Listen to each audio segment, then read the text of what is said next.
Ooh. So, I'm so done with are we starting it or not? Okay, we're starting. Wait. Jesus Christ It's again. the baby call. It's the baby call.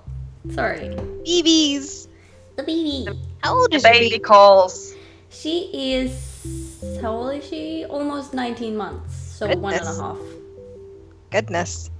It's a small baby. It's a tiny You're the mother, and you're like, how old is she again? Yes. Let's talk about games.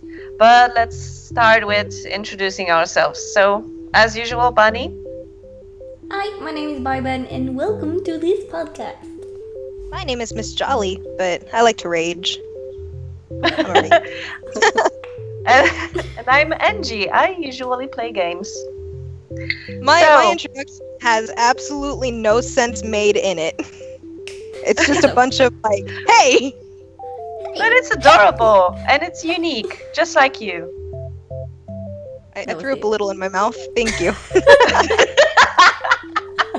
You're welcome. Okay, so we wanted to talk a bit about VR, which is probably out of our reach because of the prices, no matter what console or what. Dirt poor. It's horrible. VR? The idea No, of the price. VR? Or The the price. price, yeah. Yeah, the prices are just horrible, totally out of our reach. And I think it's hilarious how the PS4 was introduced and suddenly they want to have their own VR, but the PS4 cannot handle it. So the Sony is putting up another console that will be, let's say, exclusively for VR titles. That's insane. You'll have to buy a new console and then you'll have to buy a VR. And separately, you'll probably have to buy this motion controllers. And it's probably together will cost something above, I don't know, $1,000. So for me, I think it's insane. Yeah. I mean, Did I'll you just see that wait. Did you see the thing to the? I think it was to the Oculus Rift, the running board with like the machine gun that you could have if you were playing RPGs. Yeah. Yeah. I think that was like 300.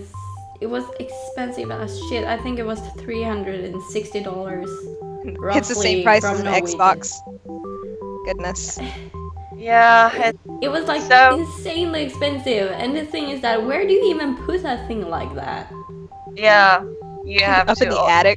Because it's used know, as a junk. I thought it would say up in the ass, but yeah. Up the ass of all the rich people who can afford this shit.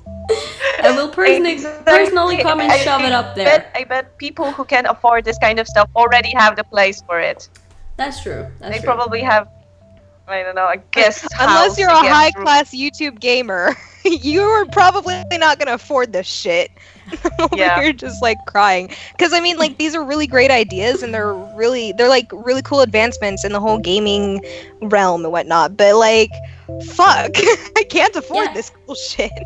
You know, And I think that's a negative effect because like they create this amazing equipment that no one can afford, but of course maybe the fan base that can afford it do buy it, and then there's no problem for them because people are buying it. Well, yes and no, because you have your fanboys and your fangirls who are like strict Microsoft games, whatnot, or strict Sony games, whatnot.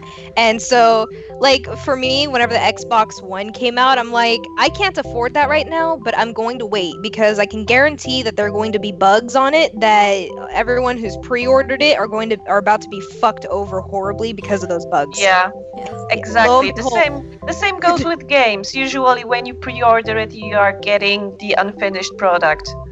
Yeah, and it's like, lo and behold, there were bugs in, situations with the gaming consoles. So, Surprise! But you have your- surprise. yeah, you have your hardcore gamers who don't give a fuck. As long as they can get it first, they'll be fine. So, it sucks, but... That's such a bad mentality though, because like I had it first, yeah, but your version like sucked, yeah, and you sure, paid you had even it more first. for it. It's like, you had it Yeah. first. It was buggy as all hell. Yeah. Look at my But perfectly functioning console. I was thinking that about the price of VR. Maybe if if the idea of the virtual reality, because it's so heavily promoted. Like I can see, I think every big channel having something to do with VR, having at least one video regarding VR. So I think that if this idea comes to life, then maybe VR will get, let's say, profitable enough to produce them in bigger numbers and smaller, like cheaper quanta. What exactly. I would like to Cheaper. see out of VR is like, everyone, the people who do have them, you see what they look like, and I do and I don't like the design of it. I think it's really cool, but I would like to see something that doesn't have as many wires. So something like you can move around freely without having to be connected to all of these wires and only be limited to a certain space, because it would be really cool to set up like a whole gaming arena where your boundaries are pretty much what's in the room, but you can see it in the game. So like your cameras detect where the boundaries are and it sets up the world around you in this game. And you can have like some really awesome like live action like gaming going on. It'd be pretty damn cool. And I think that also would open for a new world of multiplayer games. Dude, that'd be pretty badass. It'd be like that would be cool. But I have to say, right now the problem with the cables is that if you want wireless communication, then you'll get a lag. That's why most esports players use keyboards and mouses with wires instead of wireless, because even though the lag is like, I don't know, 1/10 of second, it still can make a world of difference. It still fucks you up. Yeah, exactly. That fucking second. In StarCraft, every second counts. Every split second counts. Then you get those people like Michael Jones, like, this stupid fucking piece of shit, throws their fucking Xbox out a window. Fucking love him. Dude, he's my favorite rage quit. We all experienced lag at some point, so we get that. Oh god. Yeah. Anyway, I think that once technology will enable us to experience VR without a lag, then maybe we'll get a wireless controllers. That will be cool. That'd be pretty fucking fun. Yeah. Yeah. But that's like nobody thought that a phone could be like pocket sized, like. Oh yeah, they carried around years those ago. fucking bricks in their purses. Yeah. Like, god damn. I'm not surprised by anything anymore. It's meant to happen that the technology will come to a point where like nothing is impossible anymore. Yeah. It's yeah, to be pretty expected. much. I think, like, even if it's to be expected, it's still pretty damn cool. Yeah. But, like, there's so many advances. I think we not chosen few need to wait a bit more for more Opportunities. For more opportunities for VR to be more available to us. But right now it's just out of the reach. So maybe we'll go to another topic because we'll just start ranting. Speaking of VR, which is actually a pretty cool console and whatever, I guess you could count it as a console at this point. Yeah. It's its own thing on it. What are some of the exactly, it requires a bigger console or a bigger computer to process all the data. You still need to plug it into something. I would say it's more like a controller than a console. Oh yeah. I mean, but you could make the whole virtual reality like its own thing eventually, but Yeah. still. Speaking of like other things, like console wise, what are some of the cooler consoles that you guys started playing on in gaming? Like whenever you were getting into gaming, what are some of the things that you started on? Well, I personally started on PC. Although, you know what? When I think of it, I think the first console I got was the first Game Boy. The huge gray brick. Oh god. Yep. You're so old. Shut up. God, calm down, you dinosaur. Jeez. Oh my god.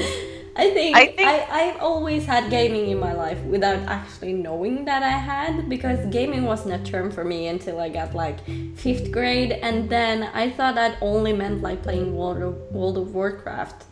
That was like because I didn't actually know because gaming is a foreign language word, so it didn't make sense to me that that was something I did. But I always had my Game Boy, my Nintendo DS, my Nintendo 64, PlayStation 2, PlayStation 1, Xbox. Now I seem really spoiled, but I wasn't that spoiled. But that's always been in my life.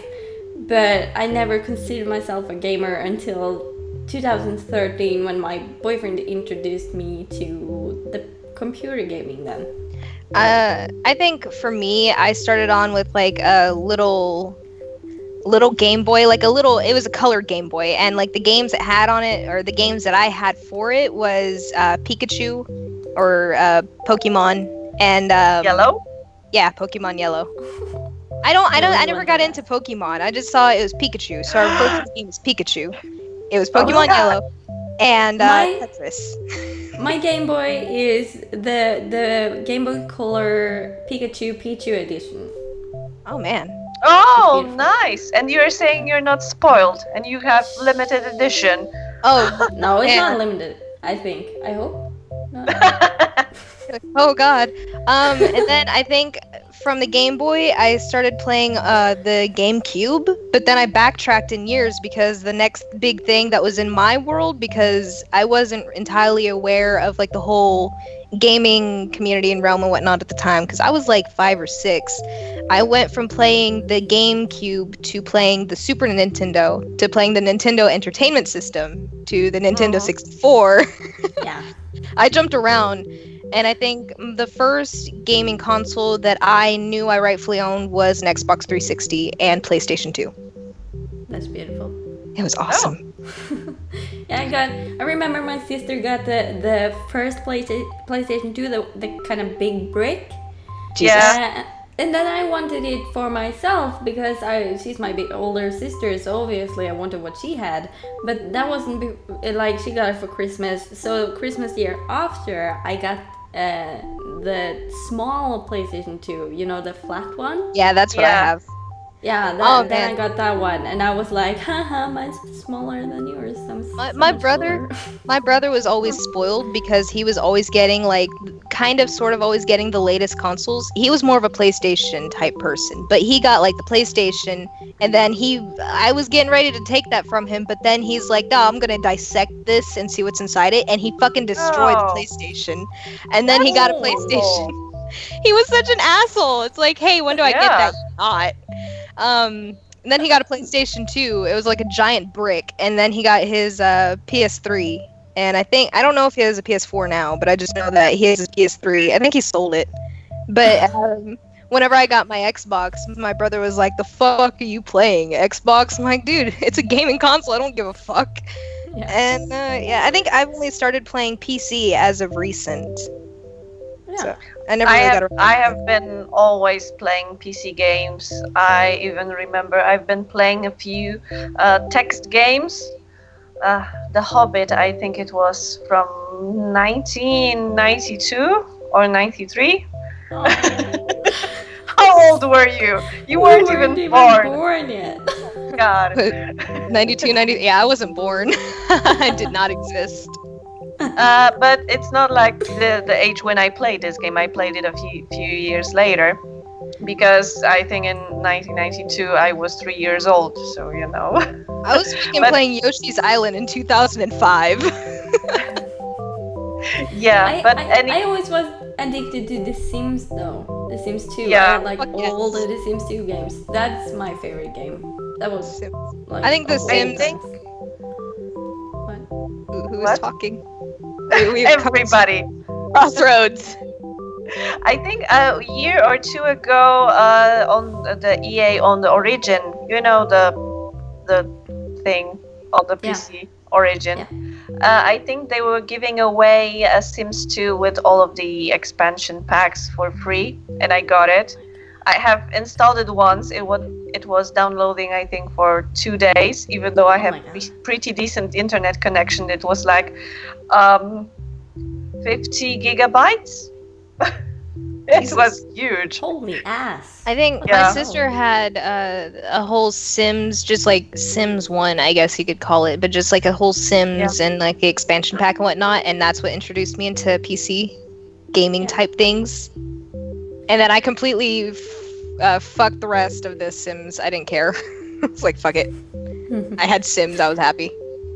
I remember the first PC game that I ever played. I don't know if I think that it's not only Norwegian, I know, but I don't know how wide it is, but it's called Josephine.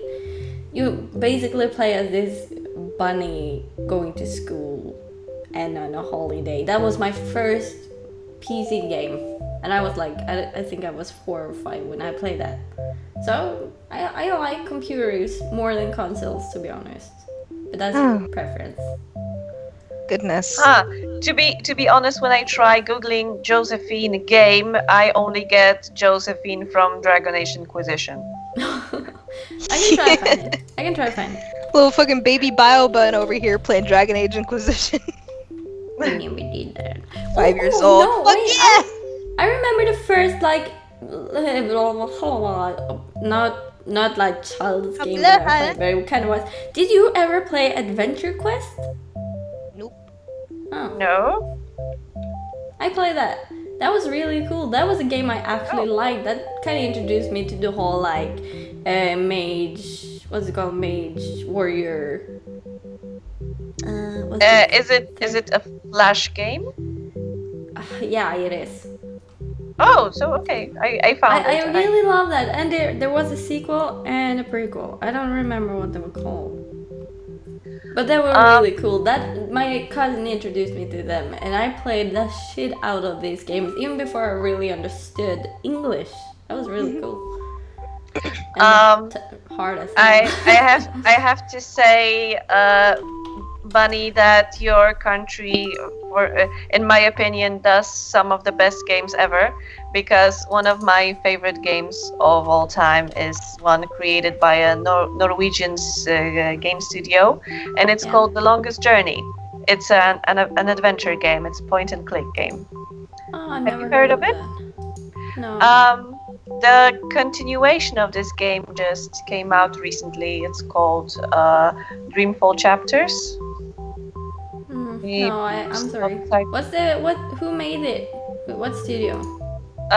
Funcom. Oh no, I haven't heard of that. They also made another great game. It's called. Wait, I need to Google it because of course I forgot. But you know that Among the Sleep, the game. Yeah, I know. That's Krillbite Studios. I know where they are. I know where they're located in Norway. That's pretty cool. Oh. It's in Hamar. It's like north from the Oslo, our capital thing. Mm-hmm. Okay. So that's I think that's pretty cool because that was a really not like famous game, but it got a lot of attention. That's a good game, to put it that way. It's a good game. Mm-hmm. I'm kind of proud to played say it. that it was Norwegian. I played Among the Sleep. It was pretty cool, I have to say, although pretty short. Yeah, it is. But it's I think that if Among the Sleep was longer, I didn't play it myself, but if it was longer, it would have dragged out. I think it was like the perfect length for the, I would say, punchline. It's not a punchline, but you get what I mean. Like the big exposure. Yeah. I think it would have been too long. It would have been. I could have been boring. I think. Possibly. But it did get some DLCs, didn't it? I think so. I'm not sure.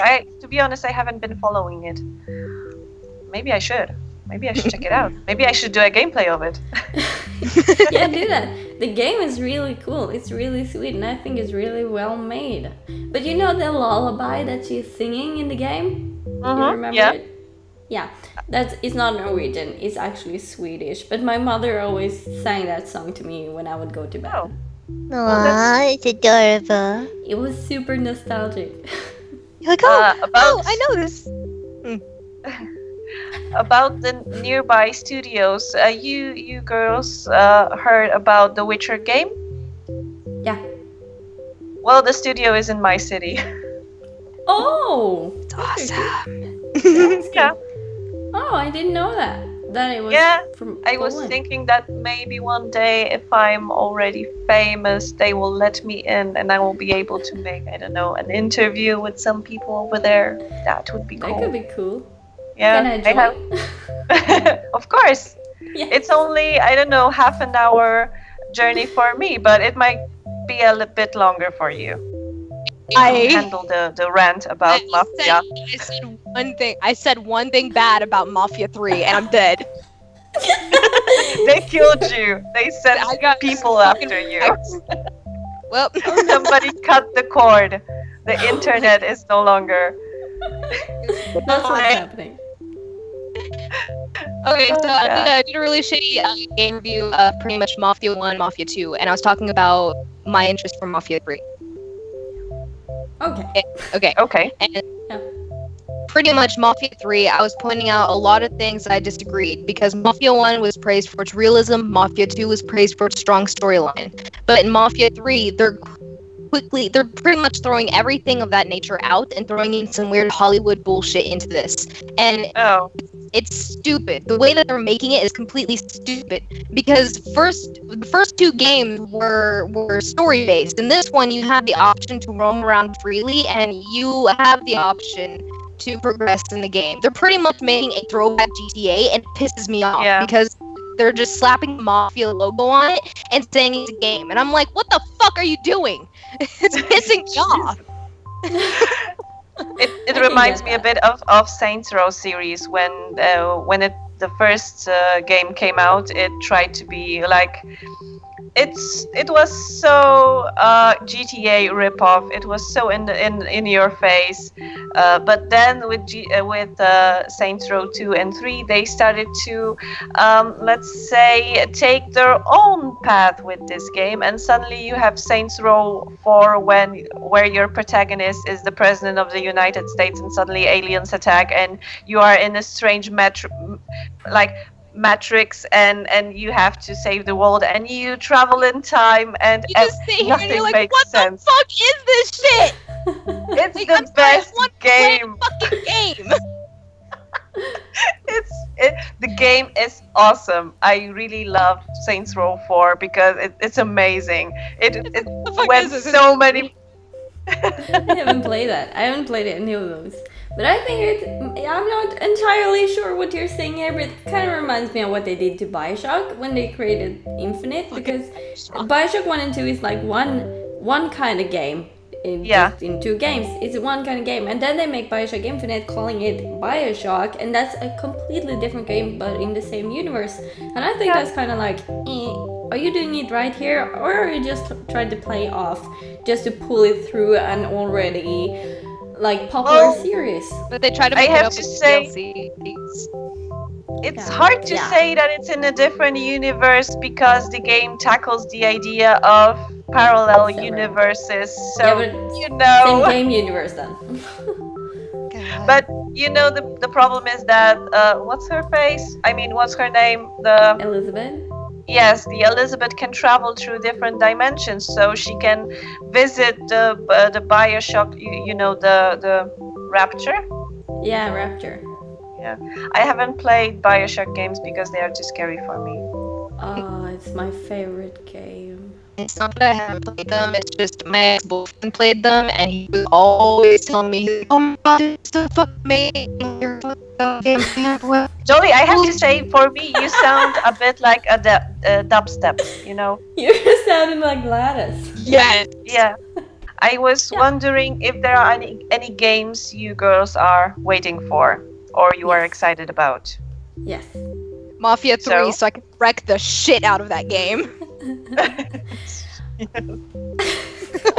Yes, elaborate. Tell us. No. I already did a game review on it. I'm like, I might be prejudging the game just based on what IGN's already told us.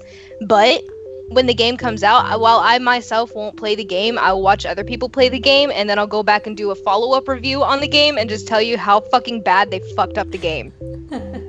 So you are excited. You are excited to rant about Mafia 3, yes? Well, yeah, I'm just excited to rage in general. Raging is very therapeutic. Yeah, we noticed. Yeah. Bunny, are Angry. you waiting for anything?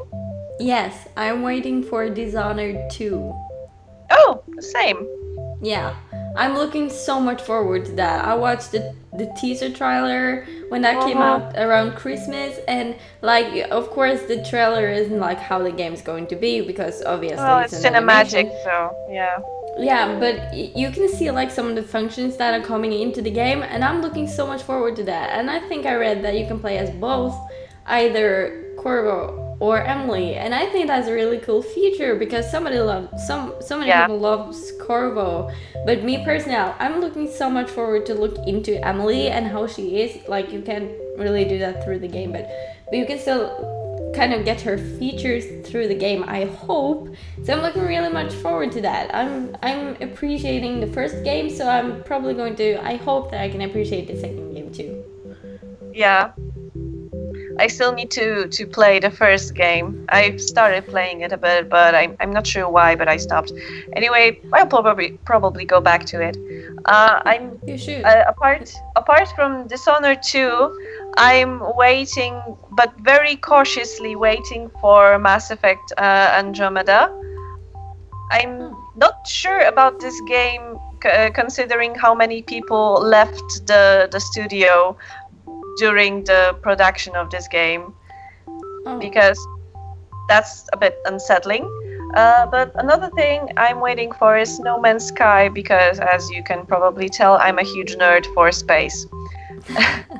I'm looking forward to that too, but not just because I've seen it on Steam and it looks really beautiful, but not, I don't know particularly much about the game. I have to say I've been following a bit from different sources, and I've been seeing some gameplay. It looks really cool, although I have to say I'm a bit concerned about the fact that this whole thing is supposed to be randomly generated, and I was wondering how would that look from a technical side? Will I suddenly land on a planet where there are some glitched creatures and I don't know, missing textures or something like that, because the computer generated a number that does not exist in the database of the server. So It we'll can see go about both that. ways. I think it can go both ways. I think it could be really good if it's well done, if it's properly made, and they like worked out all the boundaries of the game. Even though there are like not supposed to be any boundaries, there will have to be any boundaries, or else you will go into nothing, of course. But I think it seems like it's been so much like blown up in the community that I think it will have the potential to be a really good game, and that the developers would have like made it properly before fully releasing it. Yeah. Hopefully they don't do what they did with Five Nights at Freddy's like World or whatever that was. If I can also throw one thing about No Man's Sky, I'm also curious how will they do the whole. First, when they announced the game, they said that you'll be discovering new worlds and you'll be naming them whatever you want, and the other players can discover your planet and they'll see what you named them. But I was thinking they also. You're thinking about dick jokes, right? But okay, Holy shit, dude! let me. Cock and balls So many dicks. and chains. But going back to what I wanted to say, I was wondering, because they also mentioned that the whole galaxy that this will take place is so big that it's impossible for two players to meet. So how am I supposed to meet some planet that, if the galaxy is so big that I have promised that I won't meet any other players?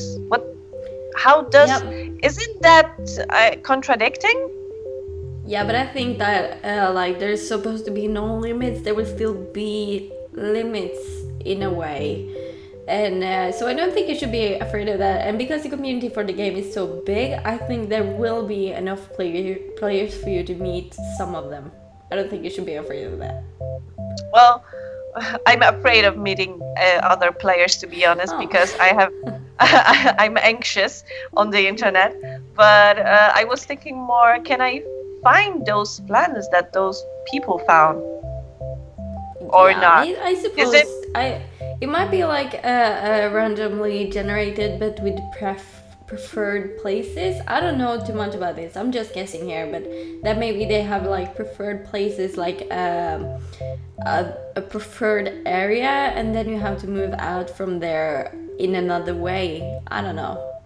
I just like thinking. I would just like to think that people can name their own planets and whatever, and people will find them. Yeah, this is a great idea, but I'm still thinking about how is that possible. What I'm thinking mostly about the technical sides, like what algorithms are used, what code is used to create things like that. If the database will handle all of the names and all of the data that will be stored. Like if there are so many plans, just so many questions. Yeah, like I have so many questions, and you're not gonna get any answers to them until the game comes out, I guess. Yeah, exactly. I just I can't wait to get my hands on this game. When's the release on the game? I'm not sure. No Man's Sky. It's a good thing I know so much about this game. Oh, it's supposed to come out June 21, 2016. So it's, let's say, just around the corner. Yeah, that's not a long time. I think we have to wait much longer for Dishonored 2 to come out. Yeah. Let's see. Mafia 3 is supposed to come out towards the end of this year. Like, I think New Year's Eve or something. Yeah. Because Dishonored was supposed to come spring 2016, and then it was moved to fall 2016, and then I haven't seen anything about it. So I think it will take longer. But that also may be a good thing, so they can work out the game before releasing it.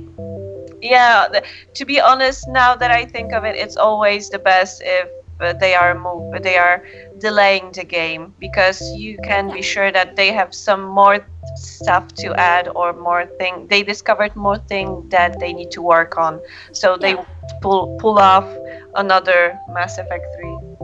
Yeah, I'm willing to wait for a game as long as they're trying to be tedious with the details. I don't want them to quickly run through the game and release it and just be like, what the fuck is this shit? Holy shit, what the fuck is happening to his face? Ah! No. Unless it's an indie Are you game, talking then about those things can Assassin's be fun. Creed? Listen. Played later Assassin's Creed games?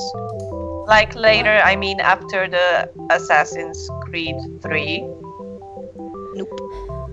I tried, what's it called? Assassin's Creed Pirates? Black Flag. Black Flag, thank you.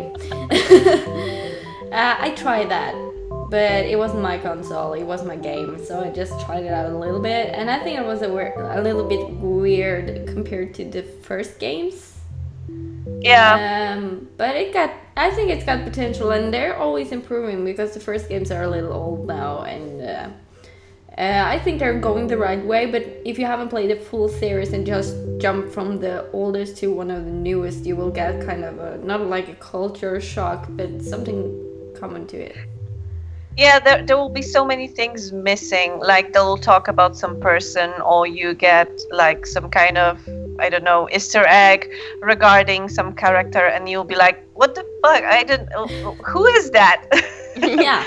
And you'll get nothing out of it.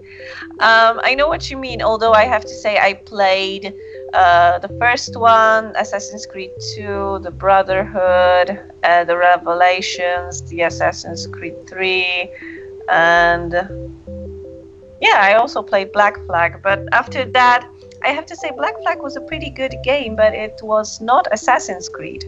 It was Pirates, exactly like you said. Yeah.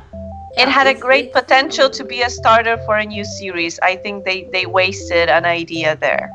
Yeah. Wasted potential. Yeah, exactly. Just like my life. Should we say goodbye? We talked about all these things. Next up, penis talk. Next up on Podcast Girl Talk. Penis talk. I don't know what this is. Let's talk. We're gonna call it a let's talk for now. Next time on Let's Talk, penises. Penis. Penis. Daddy. Or also known as Sad Elephant Trunk. That's Okay, fine. so I think we need to say goodbye. So, all let's say bye. Bye from Angie. Aw. Bye. And we'll leave Finis talk for the next time. So, thanks everyone. Bye.